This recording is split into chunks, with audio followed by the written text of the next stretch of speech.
মহান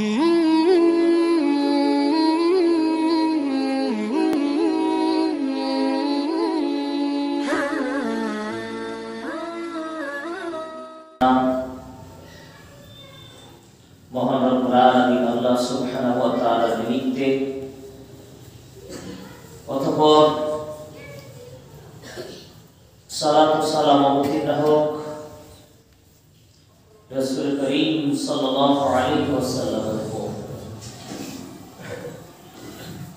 আমরা গত জুমা থেকে একটি গুরুত্বপূর্ণ বিষয় কিয়ামতের পূর্ব লক্ষণ বা কিয়ামতের চিহ্ন সমূহ সম্পর্কে আমরা আলোচনা করছি।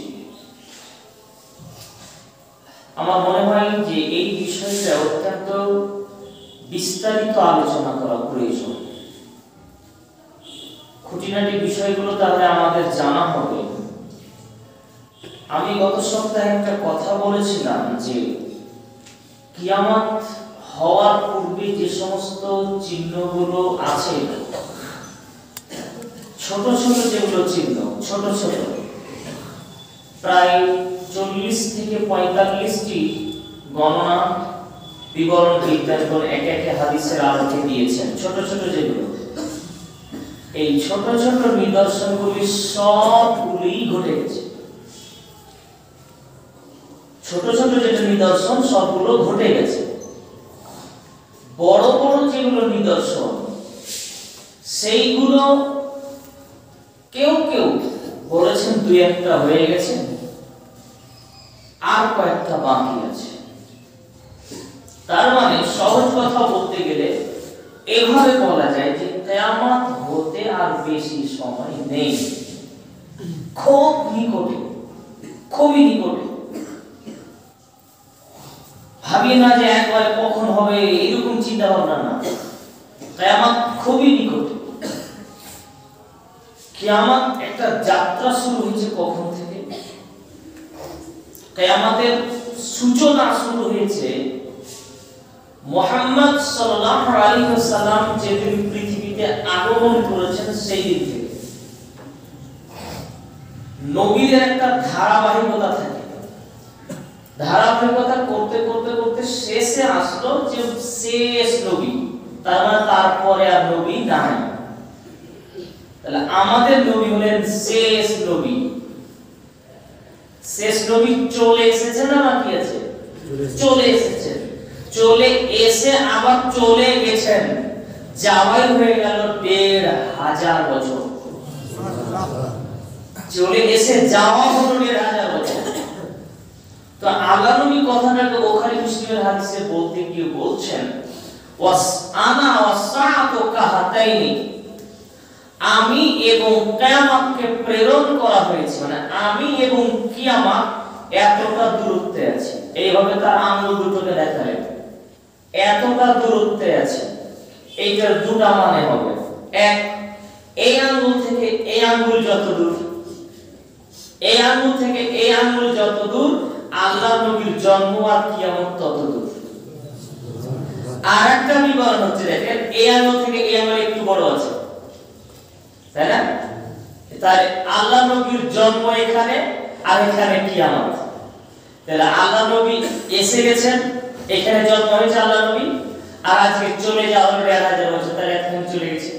তাহলে আর কতখানি বাকি থাকলো কিয়ামত হতে? এতখানি বাকি আছে। কথাটা আমি বুঝাতে পারবো না। এই আঙ্গুল থেকে এই আঙ্গুল ছোট বড় তো, তাহলে এটা আরেকটা ব্যাখ্যা হলো যে এই আঙ্গুলের মাথায় হচ্ছে আল্লাহ নবীর জন্ম।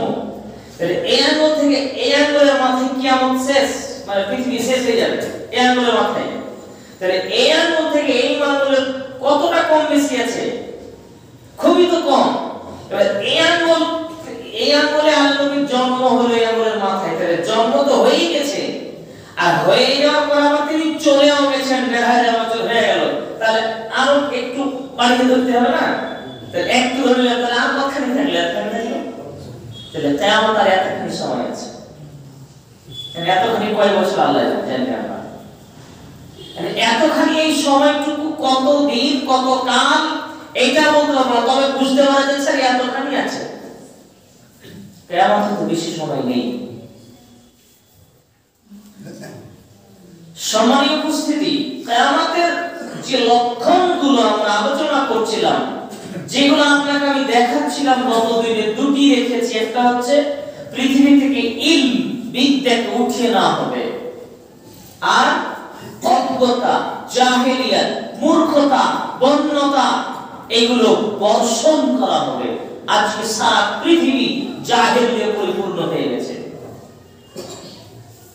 আজকে সারা পৃথিবীতে প্রকৃত শিক্ষা, যেটা আসল শিক্ষা, সেই শিক্ষার কোনো গুরুত্ব রাখে না মানুষ। শিক্ষা উঠে যাচ্ছে। আলেম ওলামা, পৃথিবী বিখ্যাত আলেম ওলামা বলে এখন নেই। এভাবে বিদ্যা উঠে যাচ্ছে।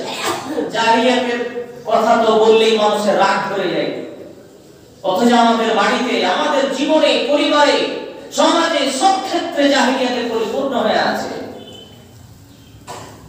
তৃতীয় নম্বর নিদর্শন ওই হাদিসে 5231 নম্বর হাদিস, বুখারী মুসলিম, যেটা সেদিনও তেলাওয়াত করেছি। সেখানে কয়েকটা নিদর্শনের কথা আল্লাহ রাসূল বলেছেন।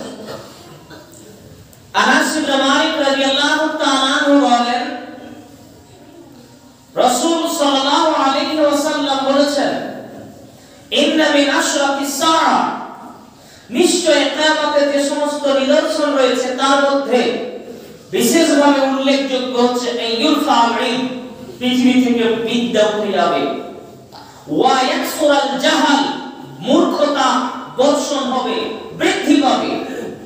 3 ওয়া ইয়াকসুরাজ জিনা, ব্যভিচার বেড়ে যাবে। আজকের পয়েন্ট এটা। ওয়া ইয়াকসুরাজ জিনা, পৃথিবীতে ব্যভিচার বৃদ্ধি পাবে, বেহায়াপনা, নির্লজ্জতা পৃথিবীতে বেড়ে যাবে। আগেকার মহিলারা আজ থেকে 20, 25, 30 বছর আগে, যা আপনাদের যারা মা, নানি, দাদি এরকম বয়সের মহিলারা আছে, আজকেও তারা যদি কোনো বড় পুরুষকে দেখে, তাহলে মাথার কাপড় ঘোমটা দিয়ে, মুখ ঢেকে নিয়ে তারা দেওয়ালের আড়ে, গাছের আড়ালে গিয়ে লুকিয়ে যায়। পর পুরুষ থেকে ঘোমটা টেনে দেয়। আগেকার মহিলা এরকম করে। আজ আপনার মেয়ে, আপনার বোন, আমার মেয়ে, আমার বোন, এরা পুরুষ থেকে ঘুমটা তো দেয় না, বরং পাকা আপনাকে ধাক্কা মেরেও রাস্তা দিবে। বেহায়াপনার একটা মানে এটাই বাহ্যিক কিয়ামতের লক্ষণ। এই বেহায়াপনা এতটাই বৃদ্ধি পাবে, চতুর্দিকে বেহায়াপনা, অশ্লীলতা ছড়িয়ে পড়বে। মানুষের ভিতর থেকে হায়া, লজ্জা, শরম এটা উঠে যাবে। আজকে নারী পুরুষের একটা পার্থক্য, শারীরিক পার্থক্য, মেজাজগত পার্থক্য, পরিবেশগত পার্থক্য, চাহিদাগত পার্থক্য, সব পার্থক্য আছে। কিন্তু এক শ্রেণীর নারী ভোগকারী পুরুষ, নারীকে উপভোগকারী পুরুষ, এরা মনে করে নারী আর পুরুষের কোনো পার্থক্য নেই। এরা হচ্ছে ভিজা বেড়া অথবা শিয়াল পণ্ডিত। এরা ভিজা বেড়া বা শিয়াল পণ্ডিত। এরা খুব চালাকতার সাথে, খুব বুদ্ধিমত্তার সাথে নারীকে কিভাবে ভোগ করা যেতে পারে, নারীর শরীরকে কিভাবে প্রদর্শনী করা যেতে পারে, এই ধান্দায়, এই মতলবে তারা নারীদেরকে উস্কানি মারে।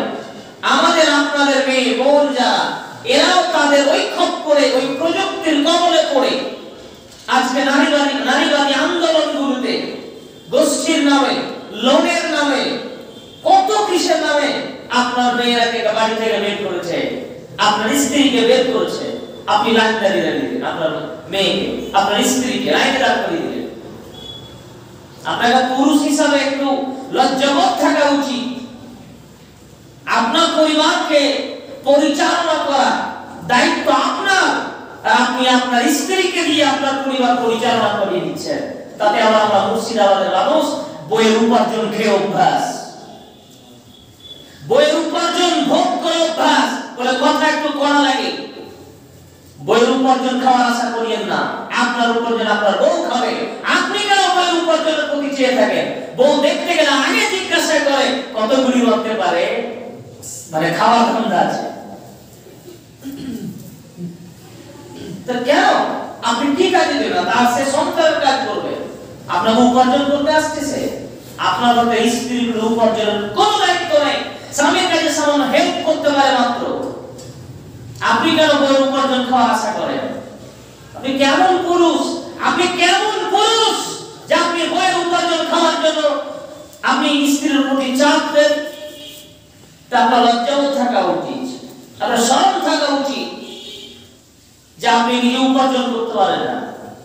জি, ইসলামে বসে খাওয়ার কোনো সুযোগ সুবিধা নেই। যতই বয়স্ক হয়ে যান, যতটুকু পারবে ততটুকু কাজ করবে, স্বার্থ মর্যাদায়। তো বউকে, স্ত্রীকে, মেয়েকে যখন উপার্জনের রাস্তায় নামিয়ে দিব, তখনই তারা ব্যভিচারের রাস্তায় নেমে পড়বে।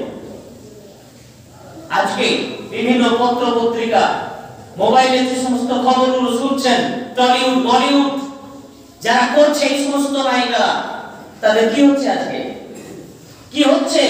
সিনেমায় সুযোগ দেওয়ার নাম করে, সিরিয়ালে সুযোগ দেওয়ার নাম করে যারা ডাইরেক্টর, পরিচালক, অভিনেতা, তাদের সাথে আগে শারীরিক সম্পর্ক করা লাগছে। অবাক করা তথ্য কিছুদিন আগে আসলো এই তথ্যগুলো। তাহলে যারা তাদের মেয়েকে পাঠিয়ে দিচ্ছে ওই সমস্ত ক্ষেত্রে, ওই সমস্ত কাজে, তারা কিসের জন্য বাজাচ্ছে আপনি জানেন? আমি মনে করি এটা কমেন্ট করছি, আমার সাথে আপনি একমত নাও হতে পারেন, দ্বিমত হতে পারেন। এক পতিতালয় হচ্ছে যারা যেখানে সেখানে কোলে ঘর করে থাকে, পরপুরুষকে দেহ বিক্রি করে। আর এক হচ্ছে ভদ্র পতিতা নারী যারা সিনেমায় গান বাজনাতে পড়ে যায়, এরাও এক ধরনের পতিতালয়ের নারী। ওরা বিখ্যাত পতিতালয়, যাদেরকে আপনারা সুপারস্টার বলেন, যাদেরকে আপনারা স্টার বলেছিলেন, যাদেরকে আপনারা তারকা বলেছিলেন, এরা আসলে পয়লার থেকেও খারাপ। এরাও দেহ ব্যবসা করে, এরা শত শত পুরুষের সাথে মেলামেশা করে। কে জানেন এইসব কথা? তারপরেও তো এক শ্রেণীর মানুষ আছে যারা ওই বিষয়গুলিকে খুব রুচিসম্মত মনে করে এবং খুব সেটাকে মানে উপযুক্ত সুসংস্কৃতি ভেবে তারা গ্রহণ করে থাকে। এই জন্যই আমি বলেছিলাম যে পিতা তার বাপের সামনে একটা মেয়ে, সুন্দরী যুবতী মেয়ে বাপের সামনে নাচে, নোংরা অশ্লীল গানের তালে কোমর দুলিয়ে শরীর প্রদর্শনী করে পরপুরুষের হাত ধরে নাচে, পরপুরুষ তাকে নিয়ে নাচায়, সেটা তো আমারই মেয়ে, তো আমারই বোন। আর নিজের পিতা হাতে তালি দিয়ে উৎসাহ প্রদান করে, আমার মেয়ের নাচ খুব সুন্দর হয়েছে। তাহলে এই বাপ যদি জাহেল না হয়, এই বাপ যদি মূর্খ না হয়, তাহলে মূর্খ কে আছে দুনিয়াতে আপনি খুঁজে বের করেন? কে মূর্খ? একটা সিনেমায় অভিনয় করতে গেলে একটা মহিলা, তো তাকে কোন ধরনের সিন করতে হয় না? তাকে ধর্ষণের সিন করতে হয়, তাকে ব্যভিচারের সিন করতে হয়, সব দৃশ্য তাকে শুটিং করতে হবে ক্যামেরার সামনে, তার শরীর প্রদর্শনী শুটিং করতে হবে তার সামনে। অবাক! এই অশ্লীলতা, এগুলো ব্যভিচারের পথ, এগুলো ব্যভিচার। আল্লাহর নবী বলেছেন এক সূরা জিনা, পৃথিবীতে ব্যভিচার বেড়ে যাবে, ব্যভিচারের কোনো কথাই নেই। যেখানেই নারী সেখানেই ব্যভিচার, যেখানেই নারীর ভিড় সেখানেই ব্যভিচার। স্কুল কলেজ থেকে শুরু করে নিয়ে একদম পার্লামেন্ট পর্যন্ত সব জায়গাতেই একটা ব্যভিচারের ওপেন কারখানা খুলে দেওয়া হয়েছে। যার কারণে মানুষ এগুলোকে আর খারাপ মনে করে না, মানুষ এগুলোকে নোংরামি মনে করে না। আল্লাহ নবী এই কথা আজ থেকে ১৫০০ বছর পূর্বে সহিহ বুখারী মুসলিমের হাদিস ৫৫৯০ নম্বর হাদিস, আবু হুরায়রা রাদিয়াল্লাহু তাআলা আনহু বলেন, রাসূল সাল্লাল্লাহু আলাইহি ওয়াসাল্লাম বলেছেন, কিয়ামতের যে সমস্ত লক্ষণ আছে তার মধ্যে অন্যতম লক্ষণ হচ্ছে ইউযাফু আলা রুসুম বিল মাআসি ওয়াল মুগান্নিয়াত।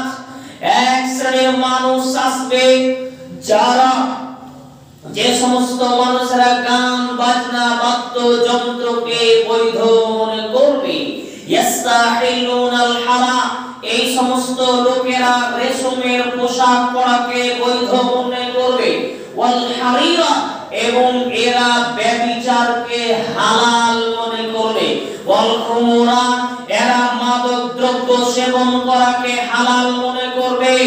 অফিরায়াতিল ওয়াল ফুরুজা, অন্য বিবরণ এসেছে এরা অবৈধ নারীর ইজ্জতকে বৈধ মনে করবে।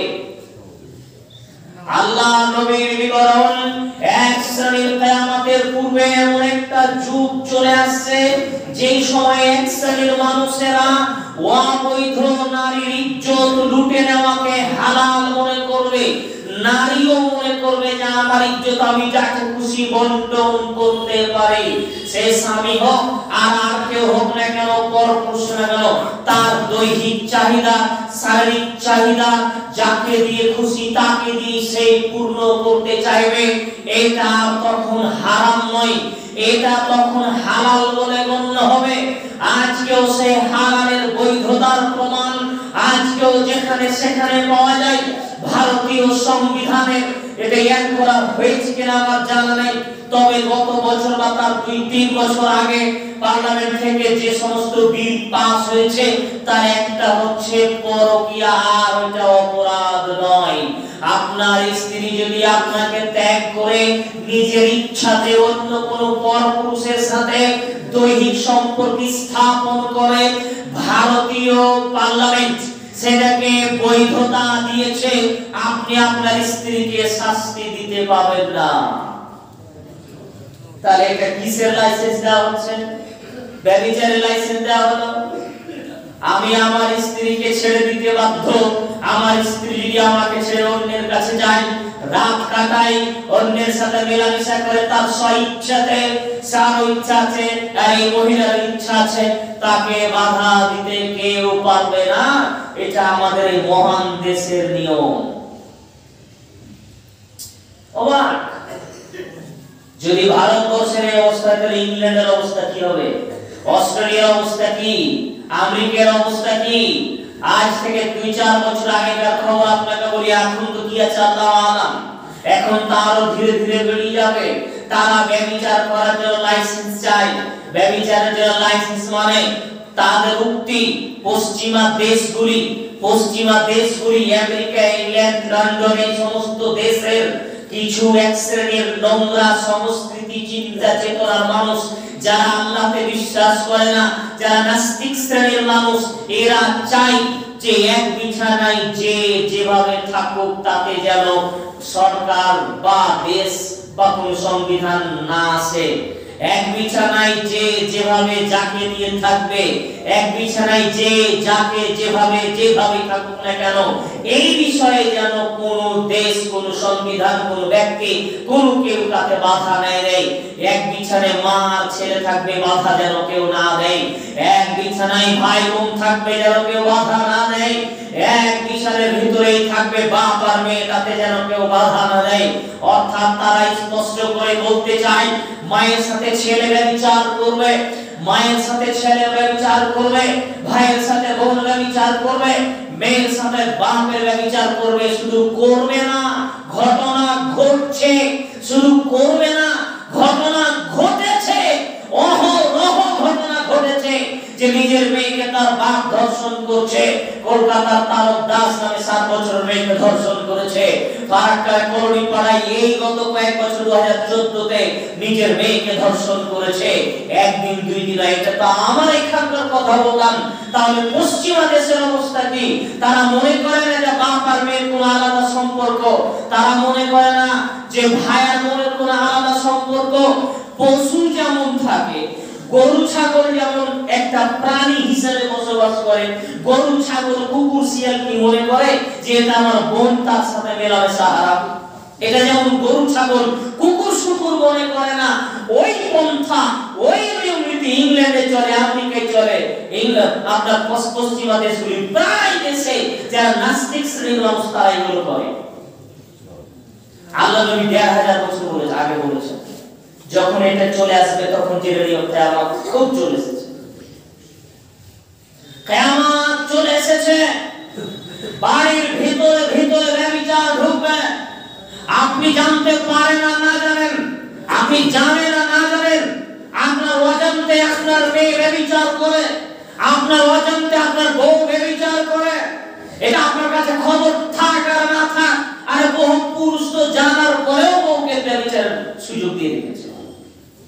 বহু পুরুষ জানার পরেও ও জানে যে আমার বউ এর সাথে এত কথা বলে, এত পুরুষকে আসার সুযোগ কে দিয়েছে তার বাড়িতে? একটা পুরুষ যে আপনার বাড়িতে আসে, এই পুরুষটাকে বাড়িতে আসার সুযোগ কে দিয়েছে? আপনি দিয়ে রেখেছেন। যখন তখন রাত কি, সকাল কি, দুপুর কি, বিকেল কি, একটা পুরুষ যখন খুশি বাড়িতে আসবে, অথচ আপনি বাড়িতে থাকেন না, আপনার বউয়ের সাথে কি করে? কি করে? কেন উঠবে? আপনার বউ কেমন? প্রায় বাড়িতে এই ধরনের পুরুষরা যাওয়া আসা করে। আমি বলিনি যে আপনার বউটা ব্যভিচার করে, আমি বলেছি প্রায় বাড়িতে পুরুষেরা যাওয়া আসা করে। কেন জানো?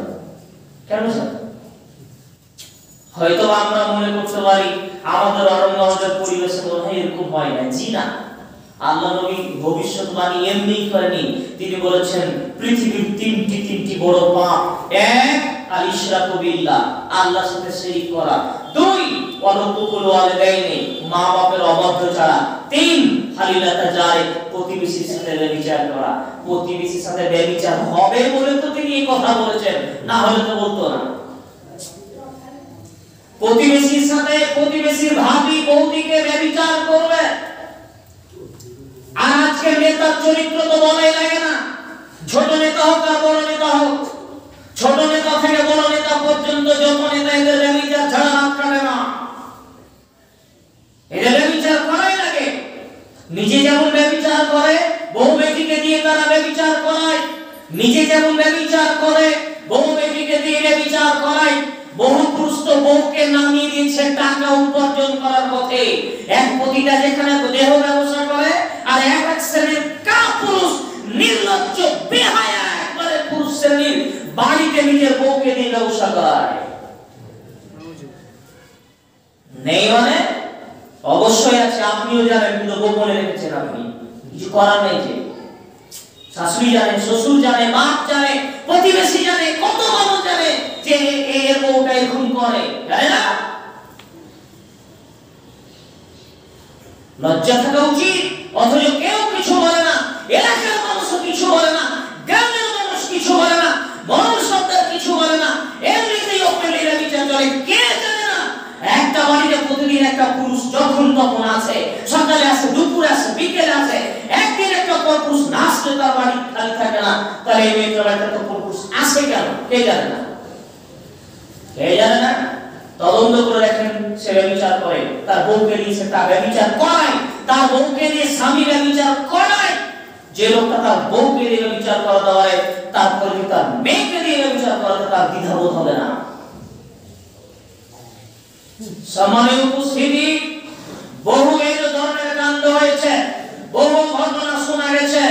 আমি তো এক ধাপ আগে আরো বলি, কথা যদি একটু খারাপ তবে বাস্তবতার সাথে মিল আছে বলে একটা কথা বলছি।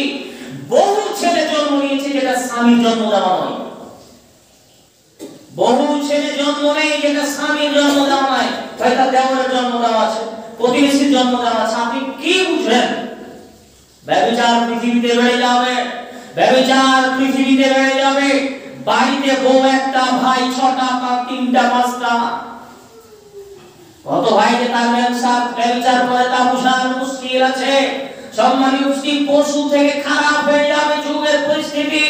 মানুষ ব্যভিচার এইভাবে করবে, অথচ মানুষ এগুলোকে হারাম মনে করে। ভাবির সাথে যেমন যখন হাসি মজা করে, তখন শ্বশুর শাশুড়ি থাকে আর যারা থাকে এরা এটাকে খারাপ মনে করে না। ভাবির সাথে মজা করবে না তো কার সাথে করবে, এই বলেই শ্বশুর শাশুড়ি কাটিয়ে দেয়। অবাক করার কথা, জিনা, দেওরের সাথে ভাবির কখনো মজা করা যাবে না, দেওরের সাথে ভাবির কখনো হাসি রহস্য চলে না। স্বামীরা তো পৃথিবীর স্বামী ছাড়া পৃথিবীর দ্বিতীয় কোনো পর পুরুষ একটা নারীর সাথে হাসি মজায় লিপ্ত হতে পারে না। সাবধান, নিজের বাড়ির বউকে কন্ট্রোল করতে শিখেন। যেভাবে খাঁচায় বন্দি থাকে, মেয়েকে বউকে ওভাবে খাঁচায় বন্দি রাখতে হবে। যে কোনো সময় যে কোনো পুরুষকে ঘরে ঢোকার কোনো সুযোগ দেওয়া যাবে না, তাহলে ব্যভিচারের পথ খুলে যাবে। নিজেকে সতর্ক এবং সাবধান রাখার চেষ্টা করবেন। নবী করিম সাল্লাল্লাহু আলাইহি সাল্লাম ভবিষ্যৎবাণী করেছেন আজ থেকে 1000 বছর পূর্বে। তিনি বলেছেন, সহিহ মুসলিমের 2937 নম্বর হাদিস আপনি খুলে দেখেন, লম্বা হাদিসের শেষ অংশে আল্লাহ নবী বলছেন ইতাহারাজুনা তাহারুজাল হুমর, গাধা যেমন গাভীর সাথে মেলামেশা করে, ইয়াতাফাসাদুনা তাফাসুদাল হিমারে, গাধা যেমন গাভীর সাথে মেলামেশা করে, খোলা মাঠে লজ্জা বুঝে না। একটা কুকুর যেমন কুকুরের সাথে মেলামেশা করে, খোলা মাঠে খোলা আকাশের নিচে তার লজ্জা শরম হয় না। মানুষ কিয়ামতের পূর্বে এইভাবে খোলা মাঠে ব্যভিচার করবে, কোন লজ্জা বুঝবে না। আজকে ওই যুগ চলে এসেছে। শত পার্কে গিয়ে দেখেন আপনি, সমুদ্রের উপকূলে গিয়ে দেখেন আপনি, নারী পুরুষ একাকার হয়ে ব্যভিচারে লিপ্ত হয়ে আছে, কেউ কিছু বলার নেই। শত শত পার্কে ঘটনা ঘটে, আপনার মেয়ে কি ওই কাজ করে, আপনার ছেলে পার্কে গিয়ে ওই কাজ করে। স্কুল কলেজের ছাত্র যারা এইভাবে পিকনিকে যায়, যারা এইভাবে 14 ফেব্রুয়ারি সামনে আসছে, এটা ব্যভিচারের দিন আসছে। এই 14 ফেব্রুয়ারি আসছে, এটা ব্যভিচার করার দিন আসছে। সেই দিন নারী পুরুষ একাকার হয়ে গিয়ে তারা ব্যভিচার করবে। আর কত কি ব্যভিচার হবে? আল্লাহ নবী 1000 বছর আগে বলছেন, শোনো, ইয়াতাহারাজুনা তাহারুজাল হিমারে, গাধা যেমন গাভীর সাথে মিশে, কোনো লজ্জা নেই, শরম নেই, পুরুষ নারী বুঝে না, ওপেনলি খোলা আকাশের নিচে ব্যভিচার করে। সারা পৃথিবীতে তো নাইট ক্লাব আছে, সব নাইট ক্লাবে ওপেনলি ব্যভিচার হয়। সারা পৃথিবীতে অধিকাংশ পার্কগুলিতে ব্যভিচার হয়। সারা পৃথিবীর যত সমুদ্রের উপকূল আছে এগুলোতে ব্যভিচার হয়। কে সব কথা জানে না? আপনার আমার মেয়েরাই যায়, বোনেরা যায়। আমি 1500 বছর আগে বলছি, আজকে মিলে গেছে, হুবহু কথা মিলে গেছে। সে সময় মানুষ কল্পনা করতে পারতো না যে বলেন কি আল্লাহ রাসূল ব্যভিচার করবে রাস্তার উপরে, খোলা মাঠে, রাস্তার উপরে, মানে জি রাস্তার উপরে ওপেনলি। আপনি যাবেন তো আপনাকে শরম লাগবে, ওরাকে শরম লাগবে না। আপনি চক্ষু লজ্জায় ঘুরে আসবেন, কিন্তু তাদের লজ্জা লাগে না। তারা ওইভাবে মেলামেশা করে, কুকুর শুকুর থেকেও খারাপ। আল্লাহ নবী 1000 বছর আগে এই তথ্য পেশ করেছেন। অনেক বাড়িতে ব্যভিচার হয়, অনেক বাড়িতে ব্যভিচার হয়। বাবা যদি আপনাকে বুঝাই, আমি শোনেন, ব্যভিচারের কথা যখন চলে এসেছে তখন আর একটা কথা না বললে নয়। পৃথিবীতে 3টি মহা পাপ আছে, যেই পাপের জন্য হত্যা করতে হয়। পৃথিবীতে 3টি পাপ আছে, যেই পাপের জন্য হত্যা করতে হয়, তার বেঁচে থাকার কোন সুযোগ থাকে না। এক, কেউ যদি ধর্ম ত্যাগ করে দেয়, মুরতাদ, ইসলাম ত্যাগ করে দিল, বলছে আমি কোরআন হাদিস কিচ্ছু মানি না, আমি আল্লাহ মানি না। আগে মানতো, এখন মুরতাদ, ইসলাম থেকে যে বেরিয়ে যায়। ইসলাম থেকে যখন বেরিয়ে যাবে, তখন যে দেশেও থাকবে সেই দেশের সংবিধান অনুযায়ী, সেই দেশের আইন, কোর্ট তাকে মৃত্যুদণ্ড দিবে। আমি আপনি না, মৃত্যুদণ্ড আমার ক্ষমতায়। যে দেশে ইসলামিক আইন আছে সেই দেশের পক্ষ থেকে এই ধর্মত্যাগী, ধর্মদ্রোহী মানুষকে হত্যা করা হবে। দুই নম্বর হচ্ছে হত্যার বদলে হত্যা, মানে কিসাস। আপনি আমার ভাইকে হত্যা করেছেন, তাহলে নির্দোষভাবে যদি আপনি হত্যা করে থাকেন, তাহলে কিসাস, খুনকে বদলে খুন, তাহলে আমি আপনাকে হত্যা করে দিব। মানে আমি হত্যা করবো না, ওই ইসলামিক রাষ্ট্রের আইন অনুযায়ী, ইসলামী দেশের আইন অনুযায়ী সেই কোর্ট এটা ফয়সালা দিবে যে হ্যাঁ, যে ব্যক্তিকে হত্যা করা হয়েছে, এই হত্যা নিহত ব্যক্তির ওয়ারিস যারা, তারা হত্যাকারীকে হত্যা করে নেবে, হত্যার বদলে হত্যা।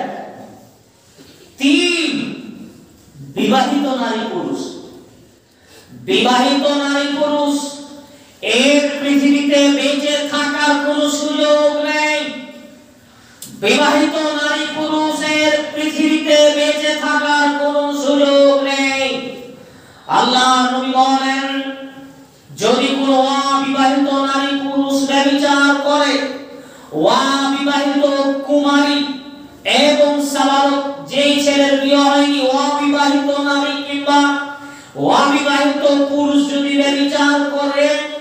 তাহলে তাকে 100 লাঠি পিটিয়ে সমাজের সামনে 100 লাঠি পিটিয়ে 1 বছরের জন্য তাকে এলাকা থেকে বের করে দিতে হবে। আর যদি কোনো বিবাহিত নারী পুরুষ বিবাহ ব্যভিচার করে, বিয়ের পরে কেউ যদি ব্যভিচার করে আর সেই কথা যদি প্রচার প্রসার হয়ে যায়, সব জেনে যায়, কাজী সাহেব কাছে চলে যায়, কোর্টের আদালতে চলে যায়, তাহলে পৃথিবীতে তার বেঁচে থাকার কোনো সুযোগ নেই। মর্মে আমি আপনাকে দেখাই, একজন মহিলা গামেদিয়া বংশের একজন মহিলা আল্লাহর নবীর নিকটে আসলেন। এসে তিনি বললেন, ইয়া রাসূলুল্লাহ ইন্নী তাহিরনি ইয়া রাসূলুল্লাহ, আল্লাহর নবী আপনি আমাকে পবিত্র করুন। গামেদিয়া সম্প্রদায়ের একজন মহিলা আল্লাহর নবীর নিকটে এসে বললেন, আল্লাহর নবী আপনি আমাকে পবিত্র করুন। আল্লাহর নবী তাকে বললেন, ইরজিই, ফিরে যাও, ওয়াস্তাগফিরুল্লাহ, আল্লাহর কাছে ক্ষমা চাও, ওয়াতুবু ইলাইহি, তার কাছে তওবা করো। তখন মহিলাটি বলছেন, আল্লাহর নবী আরাদাতানি কামা আরাদাতা মুঈস ইবনে মালিক, আপনি আমাকে ঘুরিয়ে দিচ্ছেন, ফিরিয়ে দিচ্ছেন যেভাবে মুঈস ইবনে মালিককে ফিরিয়ে দিয়েছিলেন। মুঈস ইবনে মালিক আরেকজন লোকের নাম, তার একটা ঘটনা আছে। সেই ঘটনা হলো মুঈস ইবনে মালিক রাদিয়াল্লাহু তাআলা আনহু একদম আল্লাহর নবীকে এসে বলছেন, তাহিরনি ইয়া রাসূলুল্লাহ, আল্লাহর নবী আপনি আমাকে পবিত্র করুন। আল্লাহর নবী তাকে বললেন, মুঈস ইবনে মালিককে বললেন, ইরজিই, ফিরে যাও, আস্তাগফিরুল্লাহ, আল্লাহর কাছে ক্ষমা চাও, ওয়াতুবু ইলাইহি, তার কাছে তওবা করো। মুঈস ইবনে মালিক রাদিয়াল্লাহু তাআলা আনহু আল্লাহর নবীর কথা শুনে একটু গেলেন, 2-4 পা যাওয়ার পরে আবার ঘুরে আসলেন। ঘুরে এসে দ্বিতীয়বার বলছেন, তাহিরনি ইয়া রাসূলুল্লাহ, আল্লাহর নবী আপনি আমাকে পবিত্র করুন। আল্লাহর নবী তাকে দ্বিতীয়বার বলছেন, ইরজিই ওয়াস্তাগফিরুল্লাহ ওয়াতুবু ইলাইহি, তুমি ফিরে যাও, আল্লাহর কাছে ক্ষমা চাও, তুমি তার কাছে তওবা করো। লোকটা আবার চলে গেল, আবার গিয়ে একটু গিয়ে আবার ফিরে আসলো।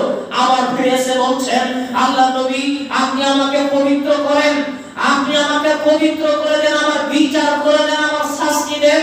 আল্লাহর নবী বলেন, ইরজিই, ফিরে যাও, ওয়াস্তাগফিরুল্লাহ, আল্লাহর কাছে ক্ষমা চাও, ওয়াতুবু ইলাইহি, তার কাছে তুমি তওবা করো।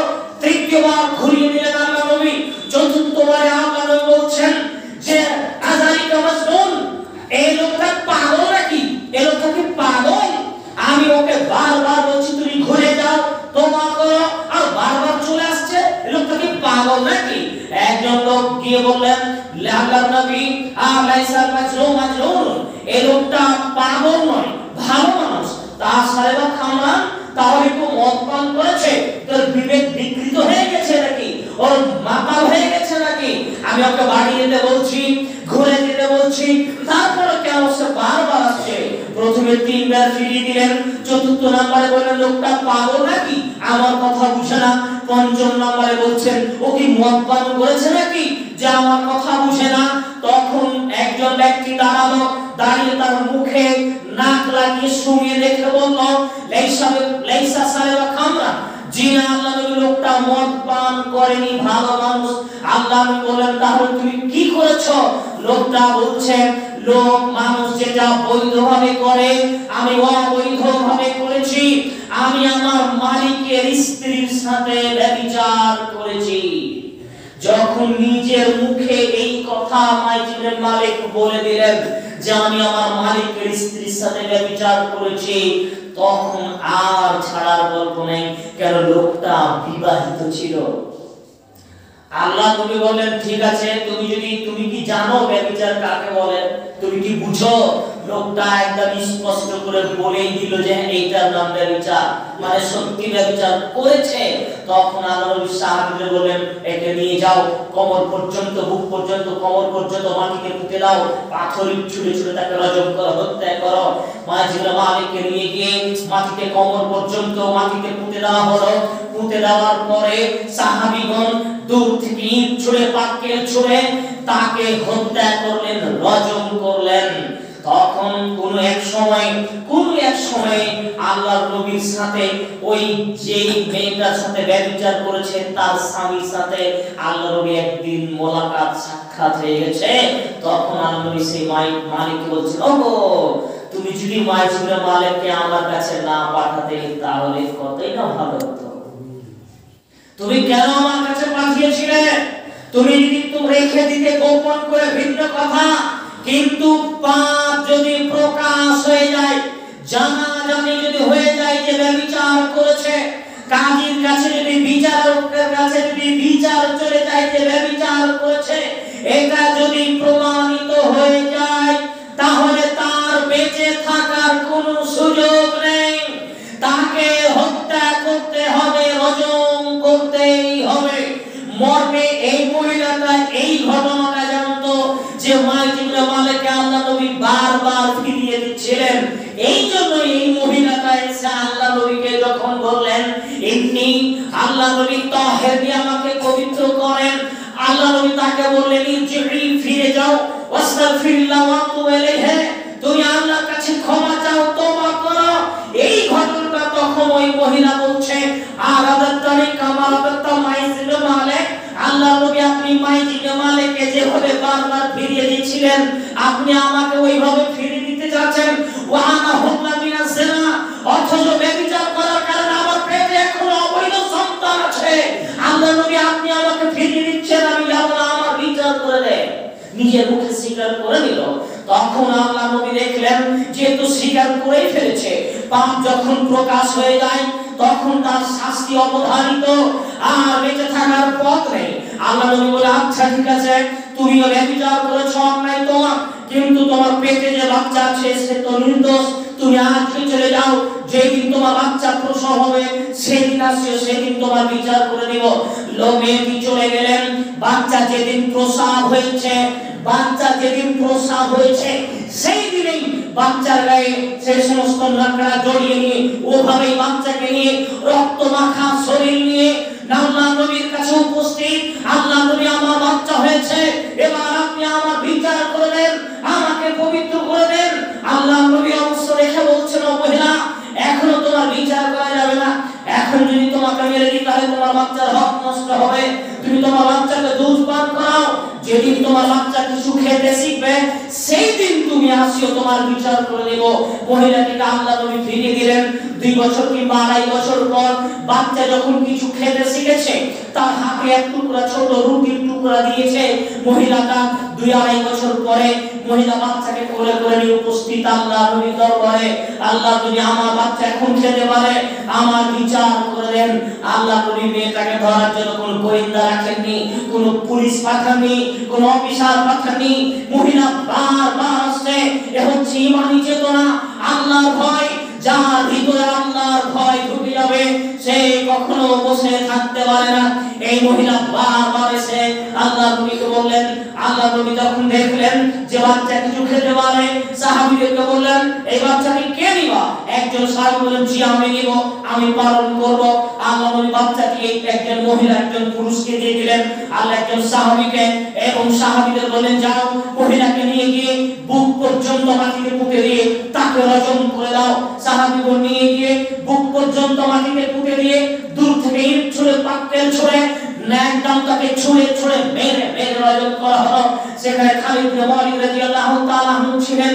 তিনি একটা বড় হাড় বা কিছু দিয়ে এমন জোরে সবরে আঘাত করেছেন মেয়েটির মাথায়, আর তার মাথা থেকে রক্ত ফিনকি দিয়ে খালিদের গায়ে পড়ে গেছে। তখন খালিদ ইবনে ওয়ালিদ বলছে, ছি ছি ছি ছি, একটা ব্যভিচারী নারীর রক্ত আমার দেহে পড়ে গেল। এই কথা বলতে বলতে আল্লাহ নবী বলছেন, থামো ফাসাব্বাহা, থামো খালিদ, তুমি কি বলছো? থামো খালিদ, তুমি কি বলছো? এই মহিলা রক্ত পড়েছে, তুমি ঘৃণা করছো? তুমি জানো না লাকাদ তাবাত লাকাফিয়াতুল মদিনা? এই মহিলা এত তওবা করেছে, এই মহিলা এত তওবা করেছে, এই মহিলা আল্লাহর কাছে এত তওবা করেছে। সারা মদিনার মানুষ যদি তওবা করার জন্য একত্রিত হয়ে যায়, আর এই মহিলা যত তওবা করেছে, মহিলার তওবা যদি সারা মদিনার মানুষকে দেওয়া হয়, তাহলে সারা মদিনার মানুষের তোমার জন্য যথেষ্ট হয়ে যাবে।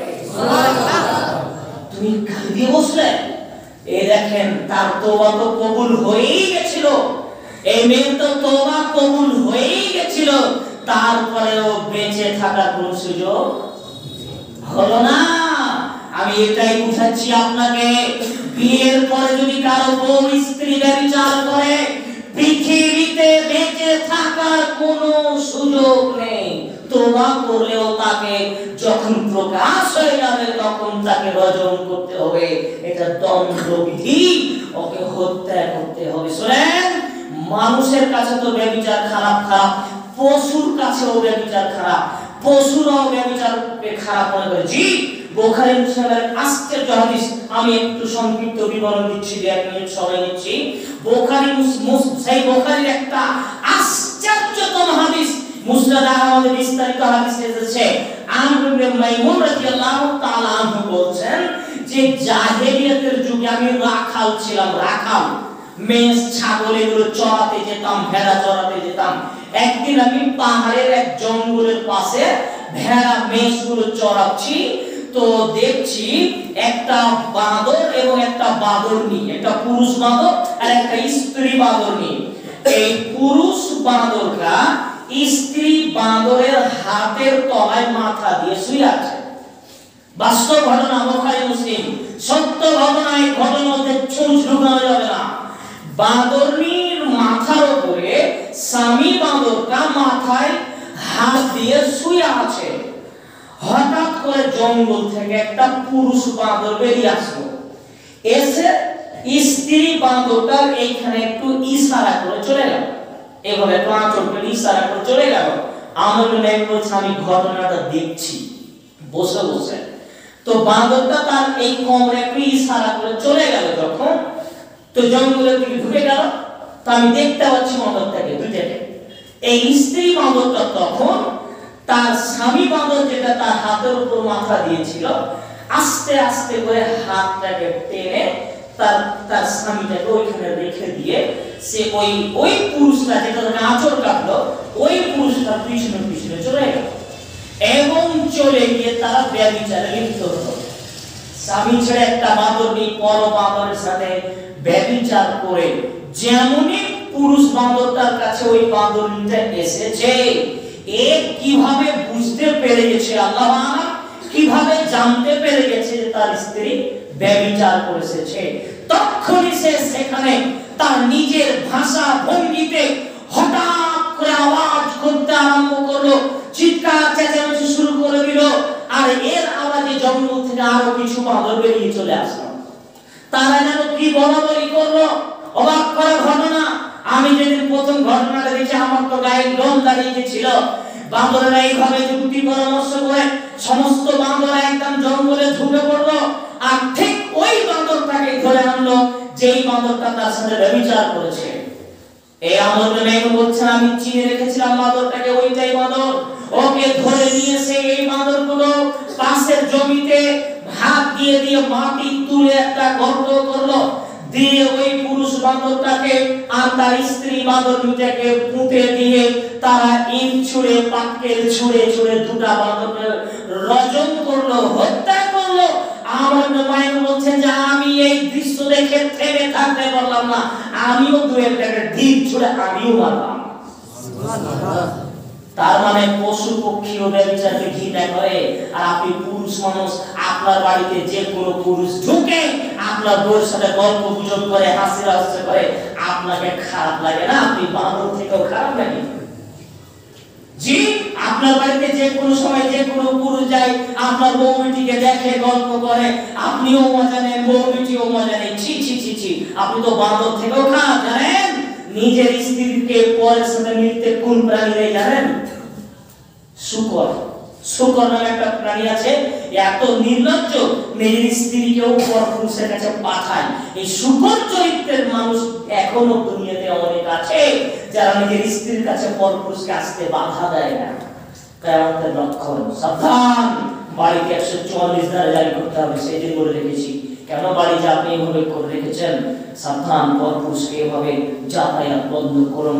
সমাজের মানুষকে আমরা অনুরোধ করব, যারা সমাজের মানুষ আছেন বাড়িকে খেয়াল করবেন কার বাড়িতে নষ্টামি চলে বন্ধ করার জন্য জোরালো আবেদন থাকছে আল্লাহ তাআলা যেন আমাদের এই কুকাজ কুকীর্তি কুপ্রথা থেকে বাঁচিয়ে দেন আল্লাহুম্মা আমিন